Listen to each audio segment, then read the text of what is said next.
representing Sinulog Festival.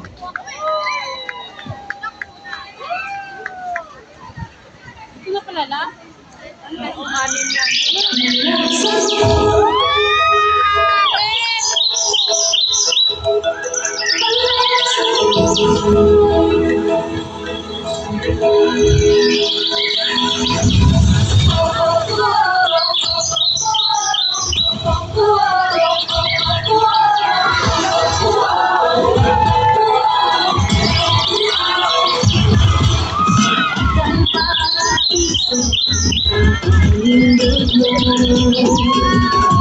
Ang mga tao ay kaibigan-reklamo.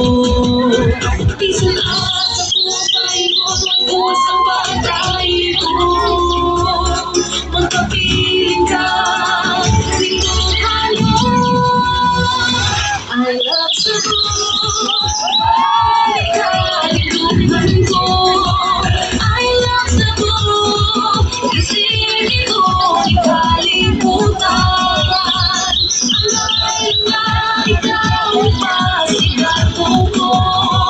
I love Cebu.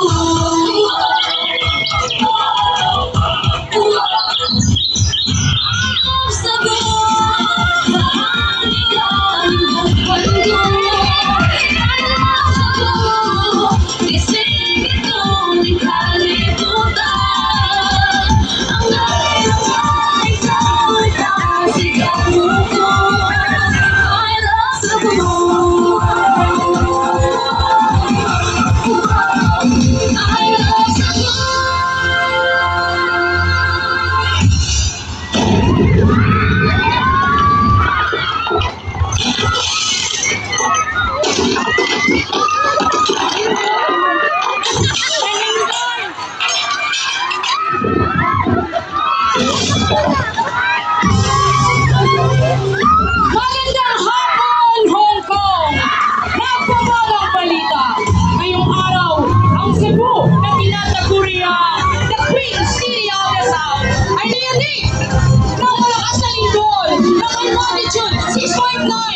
Marami na pinsala. May mahal sa buhay na nawalan ng mga mahal sa buhay. Ngunit hindi sila nawalan ng pag-asa.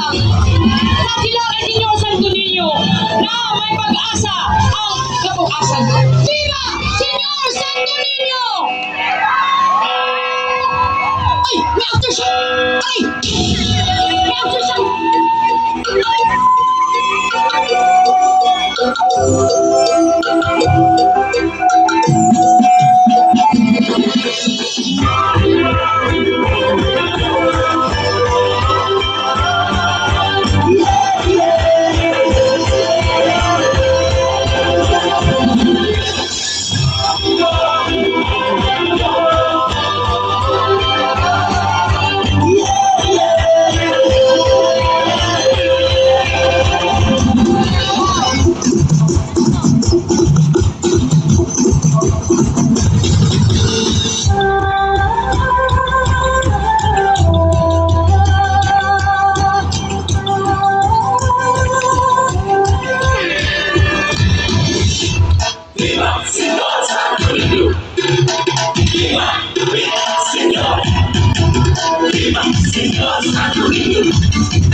Nalagpas dito eh. Nananahimik.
countries of the world unite as one.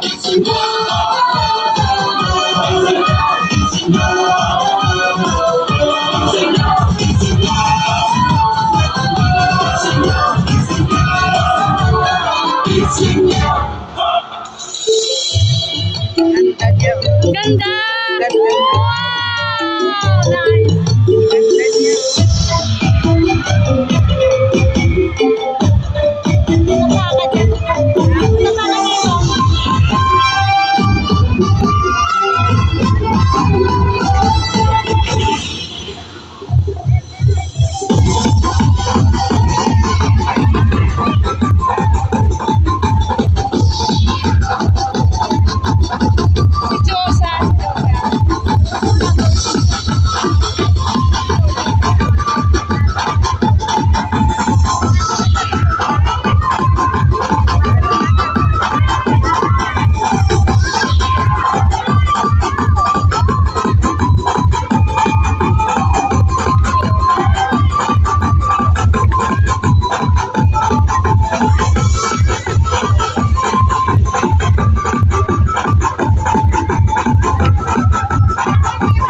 Nice!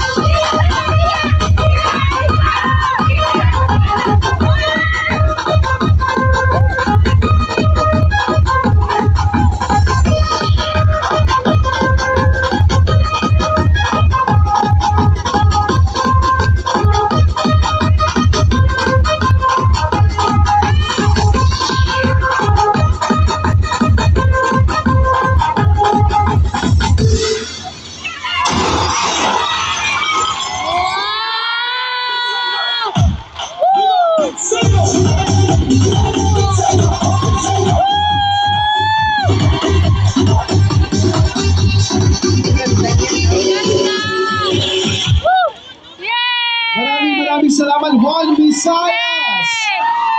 Yan, Juan grabe. Visayas for their Sinulog Festival. And of course, maraming salamat ulit and congratulations to our finalists, contestants.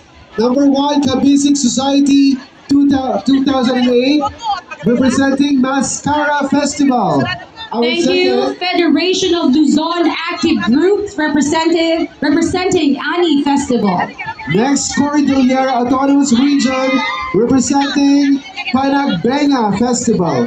And salamat din po sa La Union Federation of Hong Kong representing Dangayan Festival.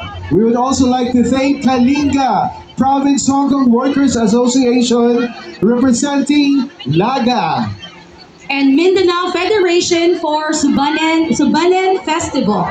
And our last, na witness natin, Viva Pin Senor, Juan Visayas, representing Sinulog Festival. Ayan, maraming Palakpakan naman salamat. po natin ang ating mga Napakagaling nyo contestants. lahat and we are really so inspired by your hard work and effort. Hindi po biro ang mag-practice yung many months, even your costumes and everything, ginastusan nyo. Even me and Chad cannot do something like that really. So we are all so proud of you. Thank you. Congratulations sa ating mga associations. And of course, maraming salamat sa ating Board of Judges. Palakpakan naman natin, ladies and gentlemen, ang ating Board of Judges. And sa our ating festival. adjudicators. And also by this time, we are so privileged to be graced by his presence. We would just like to acknowledge the presence of the champion of the OFWs, the Secretary of the Department of Migrant Workers, Secretary Hans Leo J. Kakdak. Thank you, sir, for gracing our event. And syempre, tutuloy na natin dahil nandito na si Secretary. May we invite the Honorable Admin Patricia Yvonne Kaunan to please help us introduce our keynote speaker. Okay. So, sige po, we stand corrected. May we invite the Honorable Laban Cesar Chavez to please help us introduce the keynote speaker for today's event.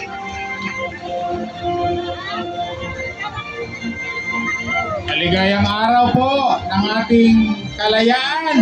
Maligayang araw. Maligayang araw din po sa ika-31 anibersaryo ng National Migrant Workers Day.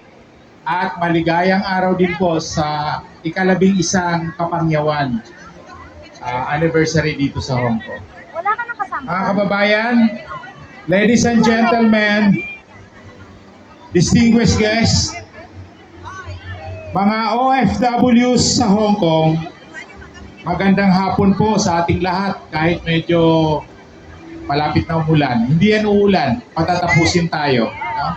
God bless. Today we are honored to welcome a leader whose life work has been dedicated to protection, empowerment, and dignity of our overseas Filipino workers. Bilang isang anak ng OFW, dala niya ang malalim at personal na pag-unawa sa mga sakripisyo, pangarap, at tibay ng loob ng mga pamilyang Pilipinong nagkakahiwalay dahil sa pangangailangan. Sa loob ng maraming taon ng kaniyang serbisyo publiko, mula sa Department of Labor and Employment, Philippine Overseas Employment Administration, sa Overseas Welfare Workers Administration, at ngayon bilang Secretary ng Department of Migrant Workers, ang inyong tahanan, kinikilala siya